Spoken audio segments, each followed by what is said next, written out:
All right, hello. Can someone tell me what is this? Chair. And what is a chair used for? Sit down. All right. Why? Someone can tell, for example, that it's because of social reason. It's because of a social tradition, right? So everybody has been using a chair to sit, so I'm supposed to use it in the same way, right? But this is actually not telling us why we should use a chair to sit or only in this way. It's only telling to us how we're using it. And actually, history is full of examples of things that socially changed. For example, slavery. The assumption of slavery is totally changed not many years ago from now. So I just think that it's totally relative in this way. Another thing that we can say is that a chair is used as a seat because it was made for this purpose, right? And only for this purpose. But what if I, as a user, find a better way to use a chair? I mean, I cannot use it as a, I don't know, as a table or whatever, just because someone think about using as a seat when he or she was making it. Actually, history is also plenty of examples of products that can change its original purpose. For example, Coca-Cola. Let's take Coca-Cola as an example. Coca-Cola originally was a medicine until people started to use it as a refreshing beverage. Right? What else? We can say as well that a chair has like the proper shape to use it only to sit. But you know, personally, I think that actually a chair has also a good shape to use it as a stage, for example. You know already what I'm trying to say, right? More or less. I'm not saying that all of this that I said previously is wrong. Using a chair as a seat is not wrong, it's right actually. It's what we are supposed to do. But what I'm trying to say is that it's not the one and only reason. It's not the one and only way to use it. There's nothing in the nature of a chair that tells us, that determines its purpose, its meaning. Therefore, it's very relative. And that means that it depends on the perspective. So today I'm going to talk to you about the power of changing your perspectives. And what is changing the perspective? It's not just changing the position, physically talking, from what you look at the things. Changing your perspective is a mental process that will change your whole lives. And if you're aware of this, and if you use this, you will be 1, more empowered, 2, more successful, and 3, much happier. You know, there's a scene in the movie Dead Poets Society when Robin Williams, who plays as a professor on a very strict and a very religious school, he suddenly jumps on his desk and he asks to his students why he did that. And no one comes up with the right answer. So he told to his students that he jumped on his desk to remind himself that he must constantly look at the things in a different way. This will make you a free thinker, he says. In fact, sometimes we find ourselves stuck in specific situations or in a specific state of mind, right? And this is mostly because we are very exposed to a lot of social pressure. We are constantly receiving messages from the media or from the society itself that are telling to us, you are not talented enough, you are not rich enough, you are not famous enough, you're not beautiful enough. And what we tend to do with all of this is to convert it in messages that we tell to ourselves. And we say, you cannot do that because you're not good enough.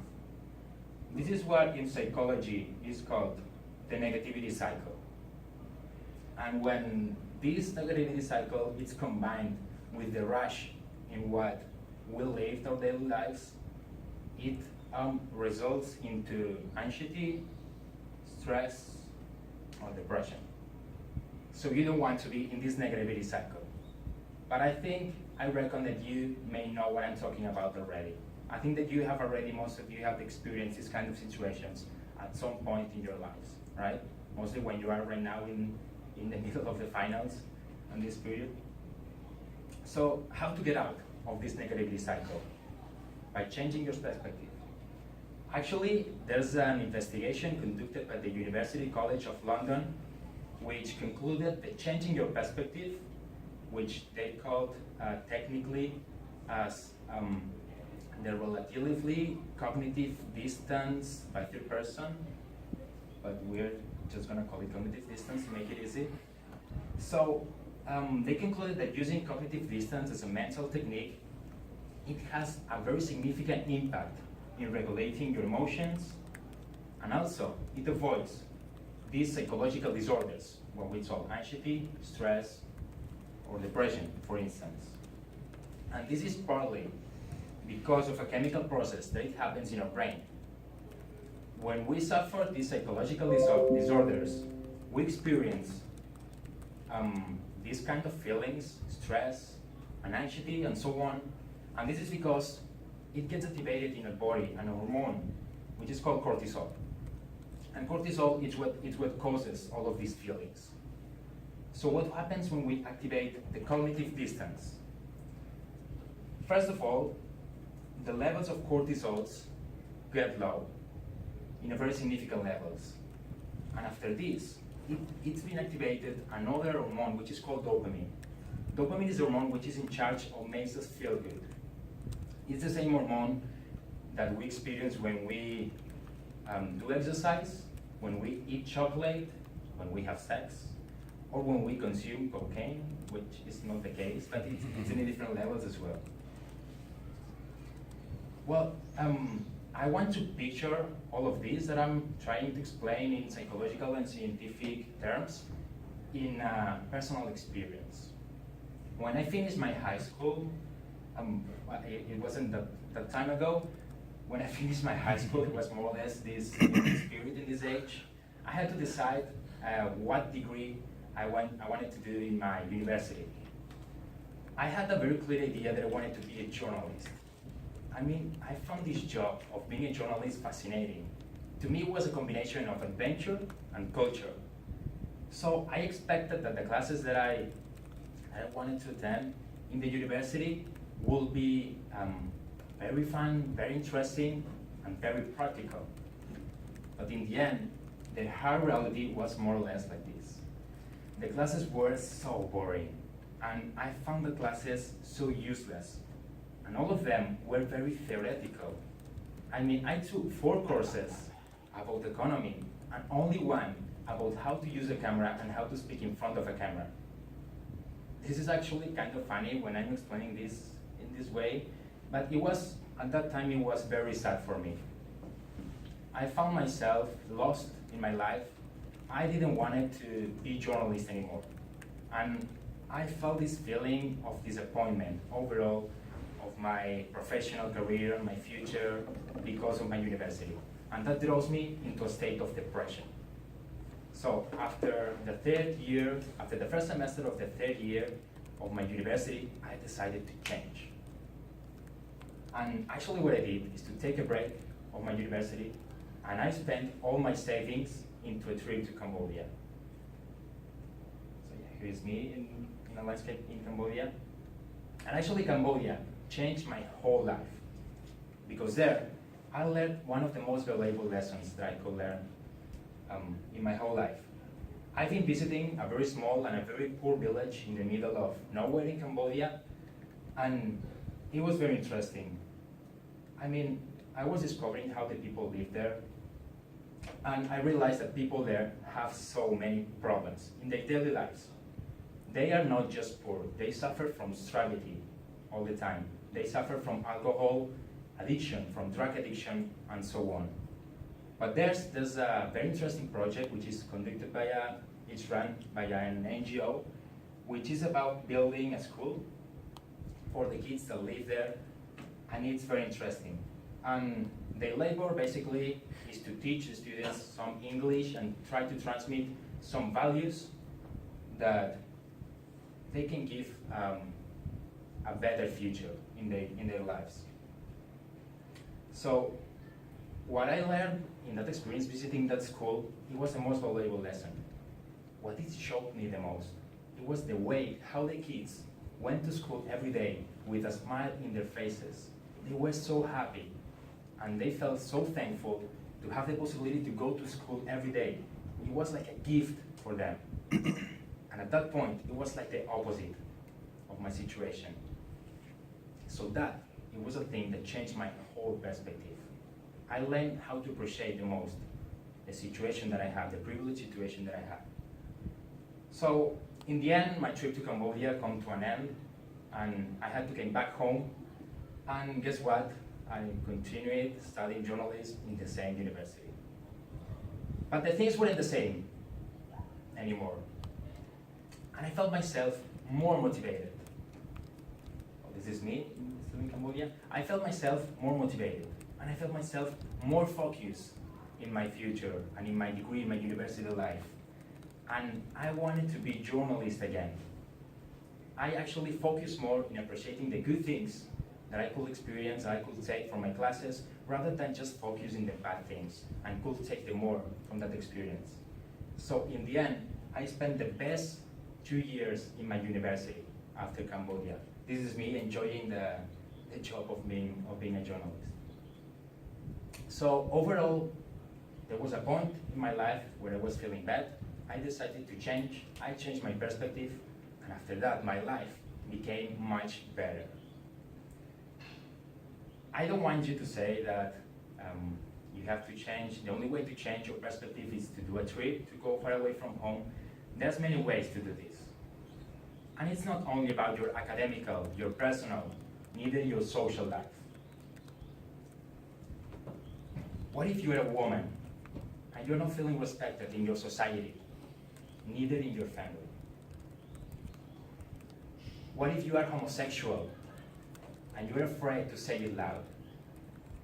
What if you are just different, which is the case of all of us, and you have your own voice, you have your own ideas, but you don't want to express it because you're supposed to be acceptable to others? So then what you have to do is use a chair as a stage. And that means 3 things. 1, you have to question everything. And that means not assume all the things as an absolute truth. Whenever you're reading an author in whatever your courses, you have to consider as well your own thoughts. You have very powerful ideas. Give a chance to them. 2, you have to be aware that the social reality is relative. And that means that it can be changed anytime. That means that mostly the meaning of all the things that surrounds you can be changed. And 3, you have to act consequently. When you achieve this process, when you change your perspective and the way that you see the things, you have to convert this into reality, into something real. You have to take action. You have to make a change. You have to be the difference. So, to finish this, whenever you got stuck in any way situation in your life, whenever you feel that you don't fit in a place in society, whenever you feel uncomfortable with what you are supposed to do or with whom you are supposed to be, remember, use a chair as a stage. Because trust me, from here the world looks much different. Thank you.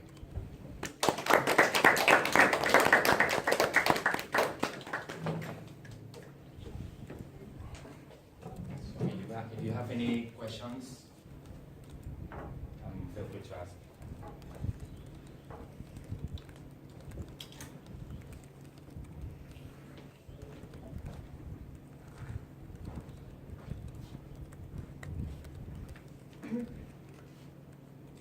So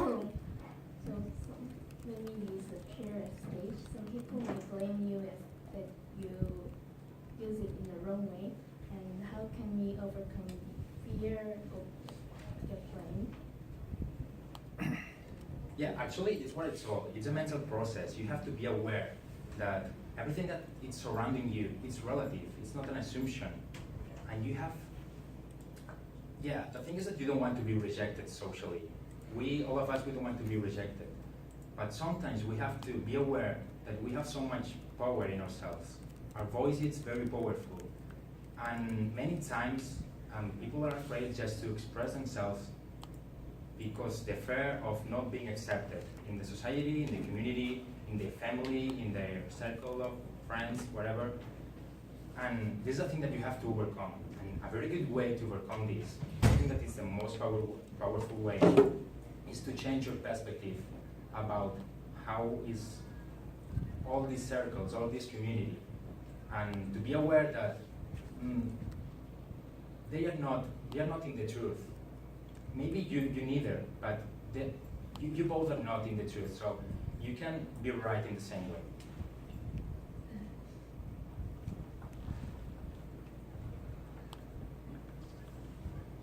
I wasn't so clear on cognitive distance. Like you explained cognitive distance, I wasn't quite clear what the concept is exactly.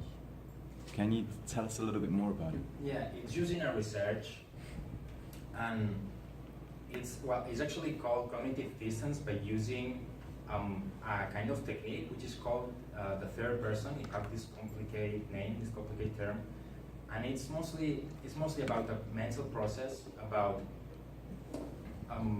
just take distance about all the things that are worrying you, all these bad feelings, these thoughts that are worrying you in your mind, and just take distance, not worry about them. It's not avoiding the thoughts. It's not trying to pursue them. It's just to look at them from the distance and try to relative everything. It's more like it's a mental process that you have to do. There's many ways actually to do this, but for example, a very popular way is meditation, for example, but I wanted to focus more in this presentation on a way that you can achieve by your own. I mean, internally, not only with external. So it's similar to the perspective you get when you stand on a tall mountain and you can see a lot of things, and you think there's many lives going on, people that have worse circumstances than you, or when you stand in the countryside on a clear night and you can see all the stars and you can think of the distances, and then your problems seem very small, like that kind of thing. There's also something in NLP where you imagine yourself from the outside, and that NLP people think that's very effective for curing phobias and curing fears. Like seeing yourself from the outside and seeing yourself being really successful at something from the outside. I think it's a kind of cognitive distance. Yeah, it's what it says in the research using the third person. Yeah. Yeah. So conceptualizing yourself as a third person in order to get more clarity on your situation. And it's actually more avoiding all the thoughts, all the things that are not worthy to spend time on it. It's not worthy to spend time on how bad you can do it in something that you don't know how actually you're going to do it. It's more worthy to spend time on how can you improve to ensure that you will do it better. So it's actually a form of metacognition, right? The ability to think about thinking. So we can often give our friends very, very good advice, but we can't give that same advice to us. Or we can give very good peer review, but we can't review our own work and we can't see where our own work fails. But actually we can, right? We can give ourselves good advice. We can review our own work. We just have to practice getting good at that process. I guess by employing cognitive distance. And we can do the same thing with our life, which is basically what you kind of described, right? You went through that process.